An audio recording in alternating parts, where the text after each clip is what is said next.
There are a lot of questions we have about Deadpool 3. Of course, the most important one is, will Peter still be okay? Okay, so I have a very long wish list of things I'd like to have incorporated into the film, but let's take a look at the things Marvel just has to include in Deadpool 3.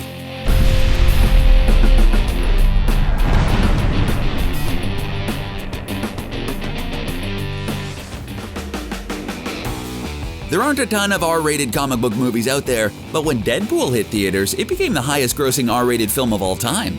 Its equally R-rated sequel knocked it out of the top spot until it too was replaced by the film Joker. Is Zazie Beetz actually a good luck charm, like her character Domino or something? Once Upon a Deadpool was a nice holiday treat and all, but too many fans thought the idea of toning down Deadpool is practically heresy. The idea of only allowing the Merc with a mouth a single F word per film is just too much, even if family-friendly Disney does own the movie rights to the character. Soon after Disney acquired Deadpool, there were rumors that the next film in the franchise would be rated PG-13 like the rest of the films in the MCU's library. But thankfully, it seems like that might not be the case. Writers Rhett Reese and Paul Rennick stated that they believe an R-rated Deadpool 3 is definitely a possibility. Although they admitted that they're still waiting on the green light from Disney, Reese and Warnick claim that they have a script in development and fully intend on carrying over the same R-rated style from the first two movies. Marvel Studios head Kevin Feige definitely knows the most up-to-date info about what's going on in the MCU, and he says he doesn't have a plan on messing with what works with the franchise. Actor Ryan Reynolds echoed a similar sentiment, stating that he feels confident Disney won't want to mess with Deadpool's success. After all, we know Disney loves money, and the first two movies made a ton of it. Of course, there are tons of examples of bad R-rated movies, just like there are plenty of awesome PG-13 films. Like, for instance, all the other flicks in the MCU, but trying to limit the Merc with a mouth to the constraints of a kid-friendly film would just be too much. After all, if you think the first two movies were rough, you should know that's nothing compared to the language and gore we've seen in the Deadpool comics.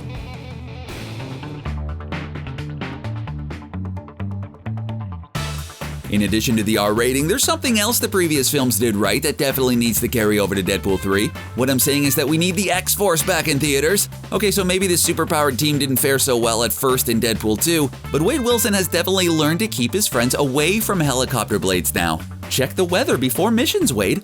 Characters like Cable and Domino are awesome additions to the film franchise, and absolutely deserve to be back on the big screen. Since Disney acquired Fox, we can now have mutants in the MCU. And I'm talking about genuine born with unique abilities mutants, not the Infinity Stone altered versions we've seen so far.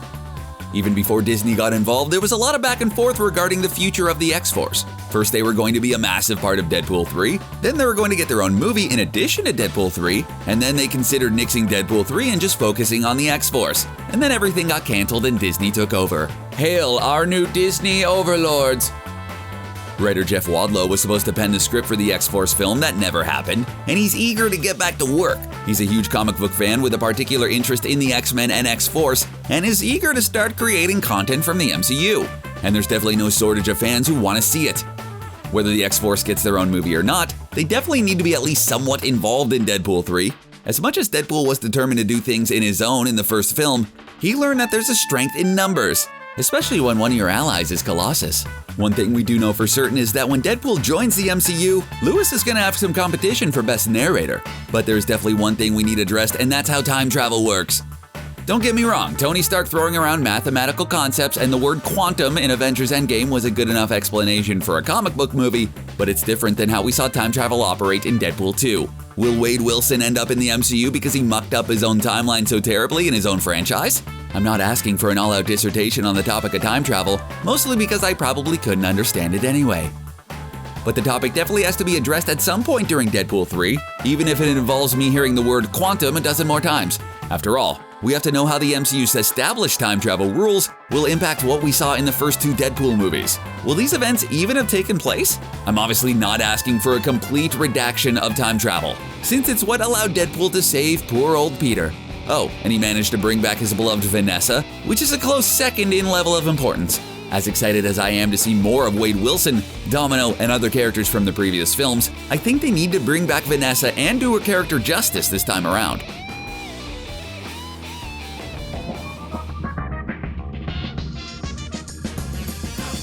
In the first movie, Wade left Vanessa so she wouldn't have to watch him suffer from cancer.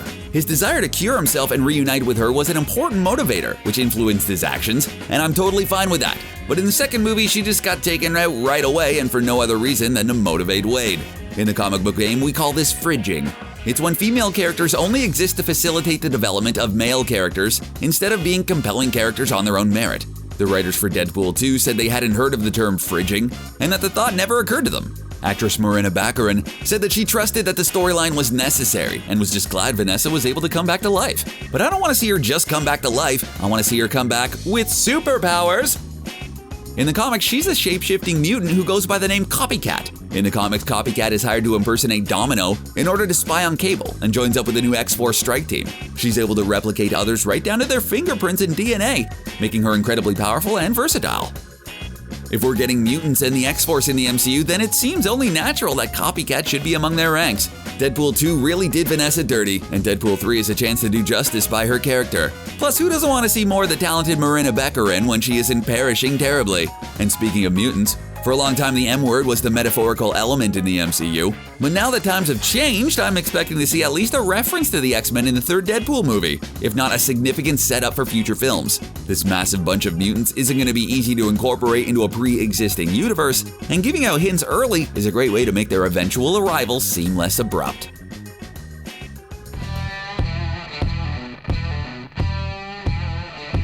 And speaking of potentially messy plotlines, let's talk about the multiverse.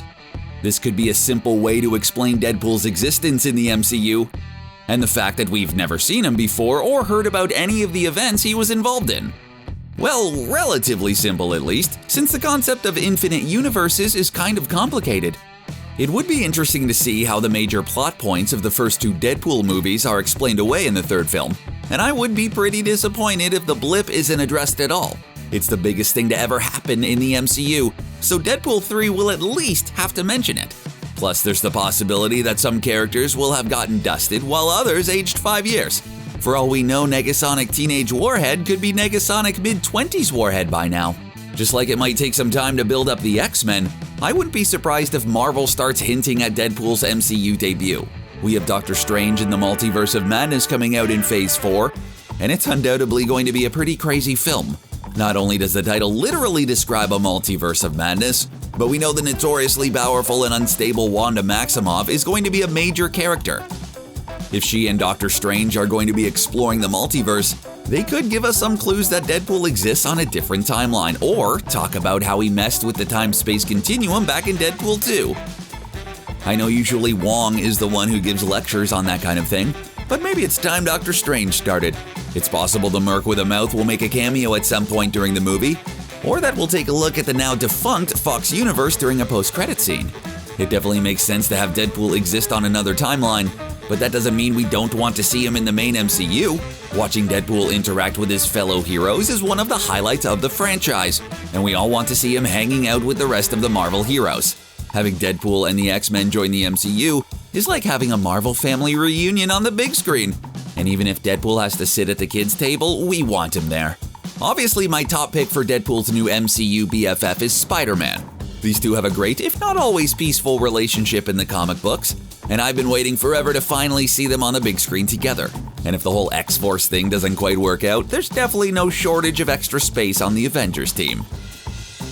At the very least, Deadpool 3 should have a major Marvel hero cameo involving an existing MCU character. This could be someone like Doctor Strange or the Scarlet Witch exploring the multiverse, or, well, pretty much anyone else.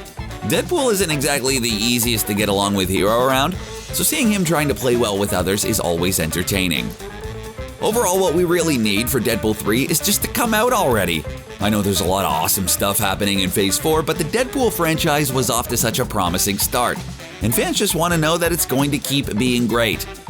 Can you really blame us after we were traumatized by Deadpool's appearance in X-Men Origins Wolverine? We just want to see the Merc with a mouth living his best R-rated life with his well-rounded, very much alive partner, and maybe a whole team of mutants. Is that really too much to ask?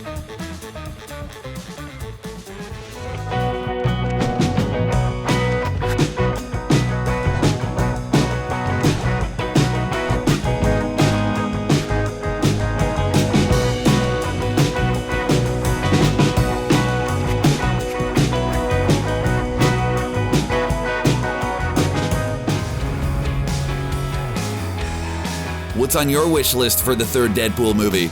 Seeing Vanessa actually have a major role in the film, and maybe some mutant powers, is definitely at the top of mine. Share your opinions with us in the comments, and then click on the subscribe button for more new videos from us here at CBR.